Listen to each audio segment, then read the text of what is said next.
You're listening to Flawda Girls Diaries, Episode 8. They say this story comes from the pages of a Flawda Girl's diary. It may be a girl I know. Maybe she's me. Maybe she ain't. Is it true?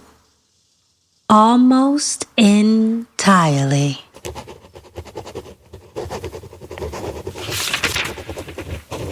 Saturday, February 3rd, 1973, 1:52 a.m.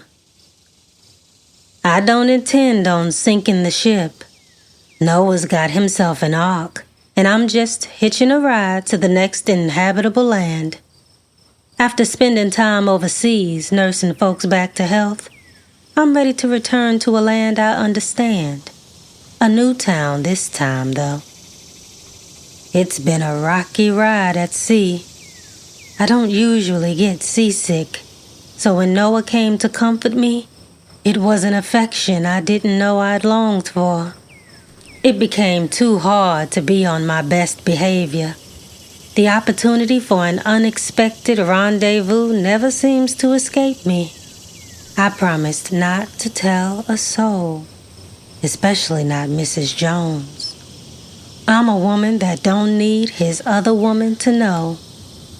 Sailing away, already succumbing to every urge to catch, touch, and taste as many fish in the sea as my gut could take. I was free. He liked that about me, and the bait I dangled enticed him.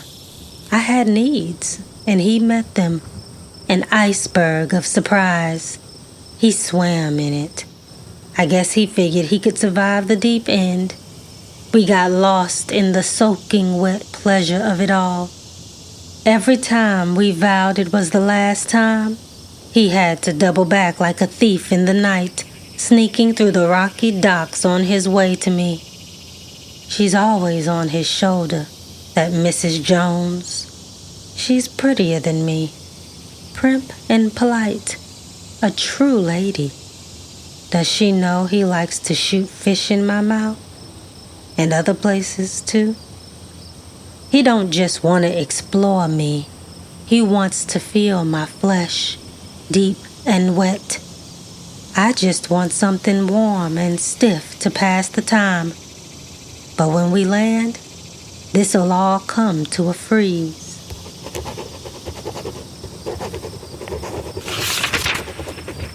Sunday, February 4th, 1973, 6 o'clock a.m.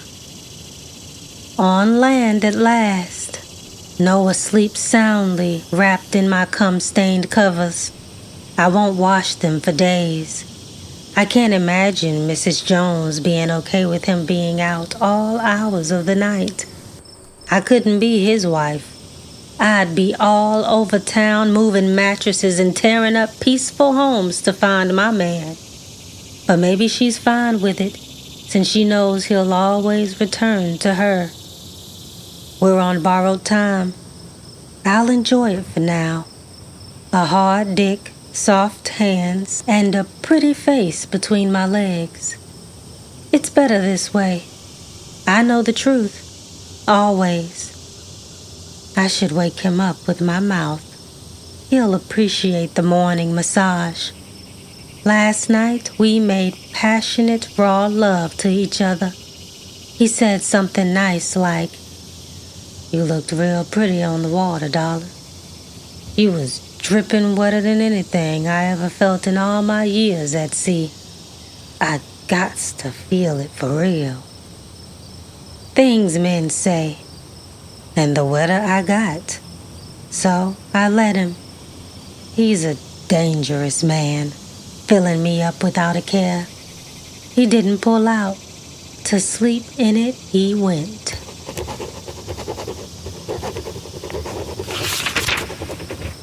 Sunday, August 5th, 1973, 3:27 a.m.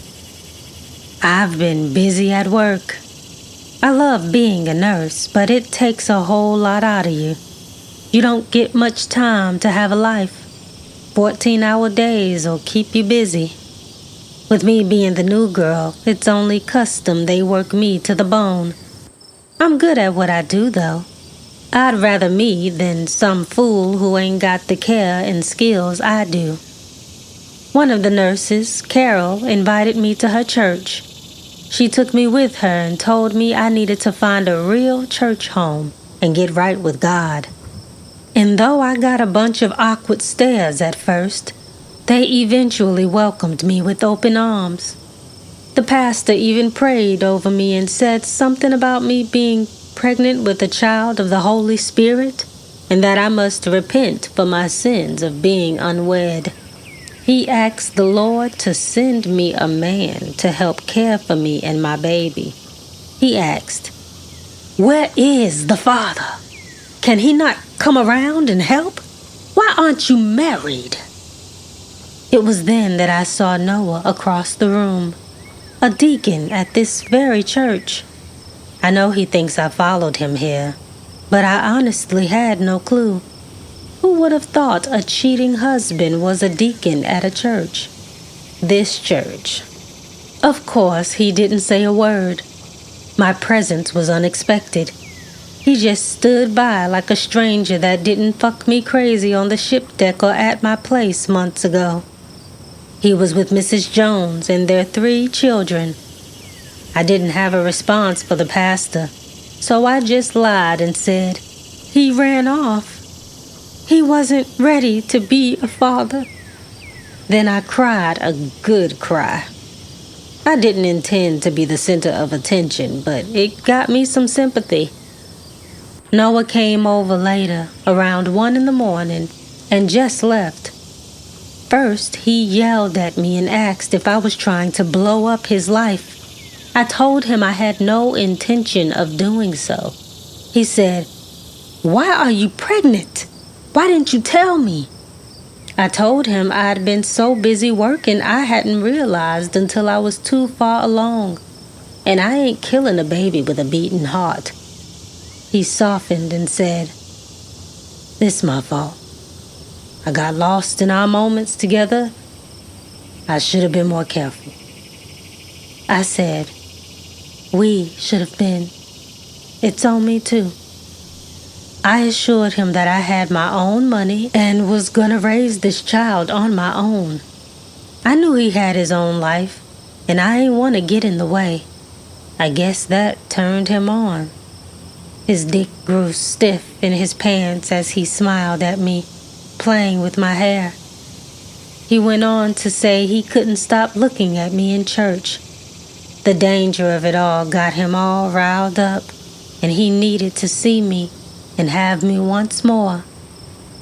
He's going out to sea for a few months and wanted to give me a little affection. I don't know why he's taken to me, but it does feel good to be wanted. We had deep, passionate sex, and he told me about his time at sea and all the fun he had taking people back and forth to the islands. His lack of real interest in me is a bit calming. I don't have to pretend to be anyone I'm not, or I can pretend to be anyone I want. I don't mind it. I'm sure he'll never leave Mrs. Jones. It looks too sacred to destroy, and I don't think I have it in me to be her. The next Mrs. Jones?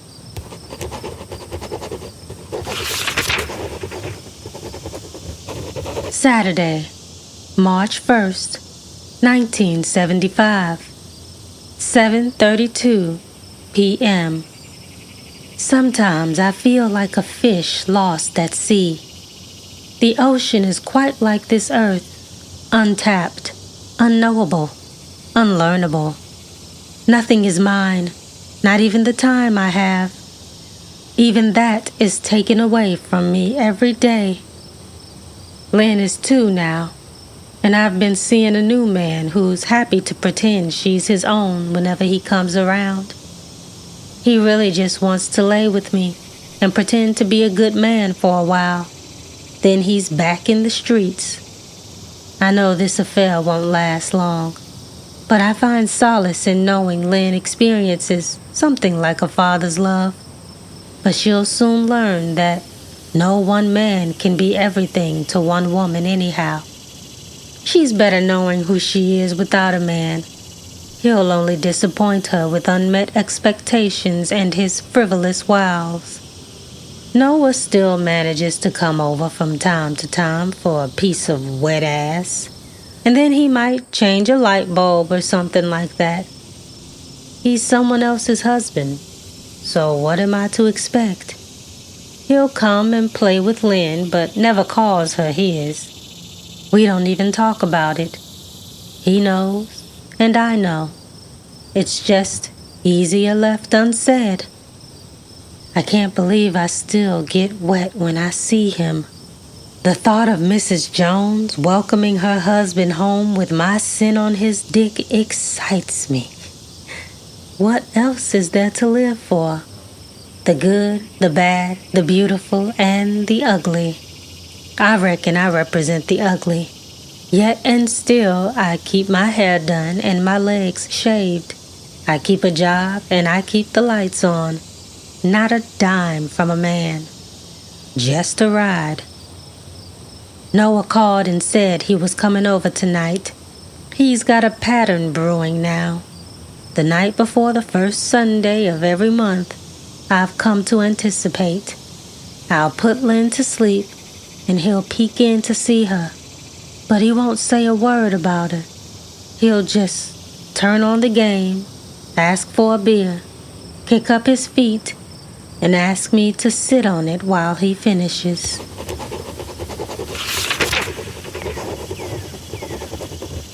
Sunday, March 2nd, 1975, 6:52 p.m.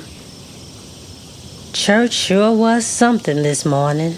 Pastor preached on the commandments. He looked at me specifically as he discussed Exodus 20:17. Does he have special God-given powers? Or does he just suspect that as a single woman with a child, I must have taken on someone else's husband?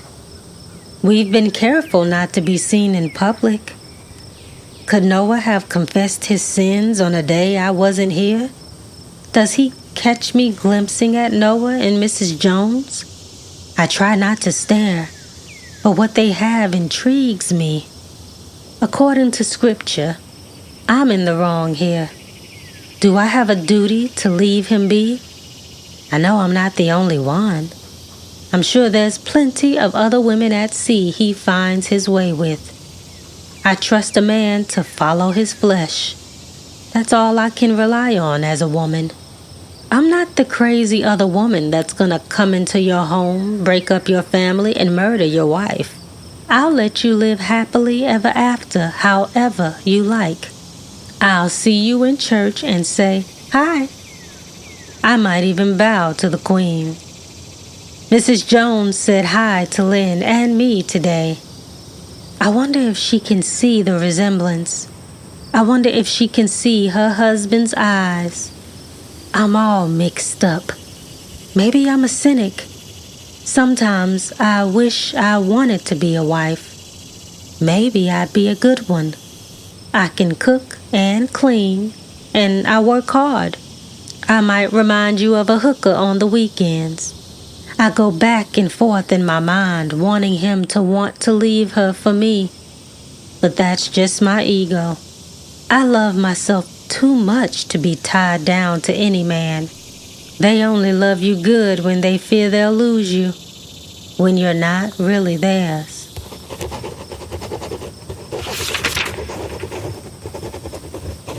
Sunday, October 5th, 1975, 5:04 a.m. Something tells me Angela's either excited about being born or pissed at me for bringing her into the book of confusion I've authored. She woke me up in the middle of the night. I expected to wake and see Noah asleep beside me, beer-filled belly, snoring, mouth wide. but I forgot he left for sea late last night. Ever since I started to show again, and rumors have finally begun roaming around, he's felt the need to keep his distance. He only stopped by to tell me he'd be gone for a while. He has gotten a little careless. He overslept a few times, walking out of here with the sun shining bright on us. I've been too nauseous to get up early enough to wake him, especially after a 14-hour shift.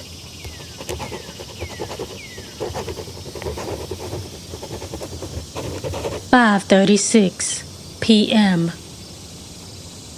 Carol, my co-worker and church buddy, finally picked up the nerve to ask me who Lynn's father was and who I'd been fooling around with to be pregnant again. I think she always wondered but never felt close enough to be in my business. Eventually, everyone finds the time to get overly familiar. But I guess I can understand her concern. A woman, unmarried with almost 2 kids in this small, swampy town? Suspicious. I didn't think I'd have to answer these questions in a town that ain't mine. These folks are nosy. I guess Lynn will be asking sooner or later, too.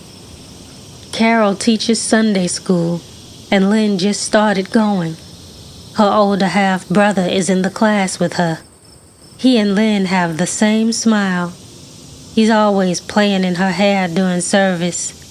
It's starting to get strange, 'cause I reckon he's got a crush on her. I almost popped his hand once and said, "Boy, let your sister's hair alone." Sometimes in my mind I want to. Blowing things up could set upon some relief. But I'd never. I've started to notice Mrs. Jones across the room, watching me. And I just smirk a little. I can always see it in her eyes, the discomfort growing from my being. I'm sure I make all the married women here a bit uneasy. I get off on it a little. But it might be time for me to study my Bible from home.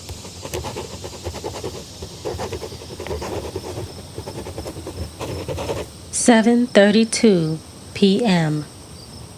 Mrs. Jones's car is parked outside, and I fear I know why. I hoped it might be Noah, but then I remembered he was sailing at sea.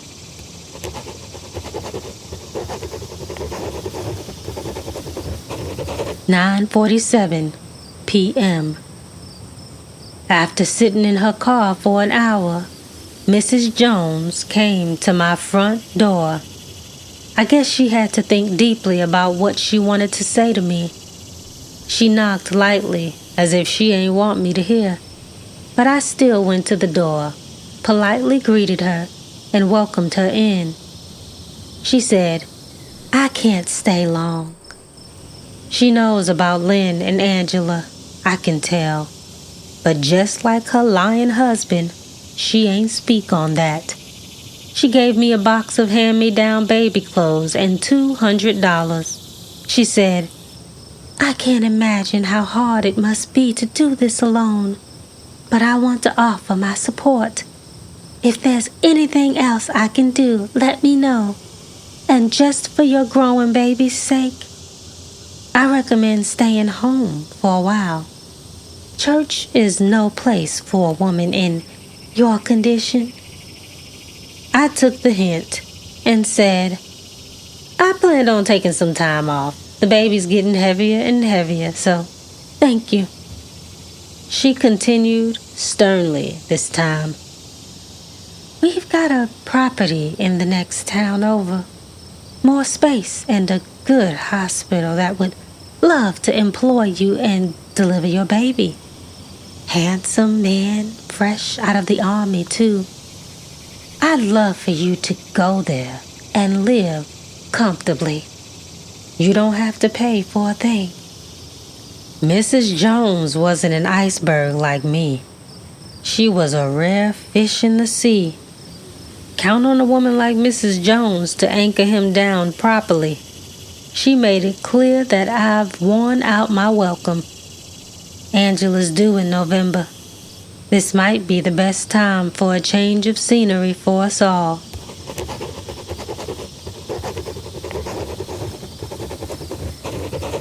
Thursday, December 24th, 1981, 10:36 p.m.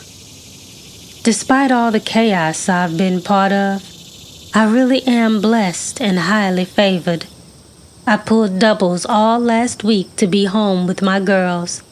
I helped deliver a baby girl to a single mother. I felt for her deeply. She cried with her baby in her arms, asking me what to do. I started to realize that this new town had many women like me, single, with children, and no man to support them. I told her, whatever you want to do, wherever you want to go, go. Just always take your baby with you. She's the only one you've got in this world. She's the only one who will be there holding your hand, looking in your eyes during the last days that you'll be able to see. I believed that. I knew what I was blessed with when I met Noah at sea. My legacy. A woman can't always count on a man to love her and be there for her, but she can always count on the love of her children. I feel loved by my girls, a love deeper than any other. Noah came by today. He stayed for a few hours, enough time to explore my holiday libido, knocking my headboard to pieces under my dangling mistletoe. The girls woke up to gifts he brought under the tree, and he even stayed long enough to open the gifts and play with them. He's growing more comfortable with them. I can tell. He called them beautiful and told them they were smart. I grew teary-eyed because I knew his being here on this day was a gesture I could only have prayed for. He didn't have to say it. They were his. I'm grateful for at least this. Sitting on the floor with them as they ripped wrapping paper off the boxes, I caught a glimpse of the signage on their Christmas cards. It said, "To Lynn Jones and Angela Jones, from me and Mrs. Jones." Thank you for listening to an almost entirely untrue short story from Flawda Girls Diaries.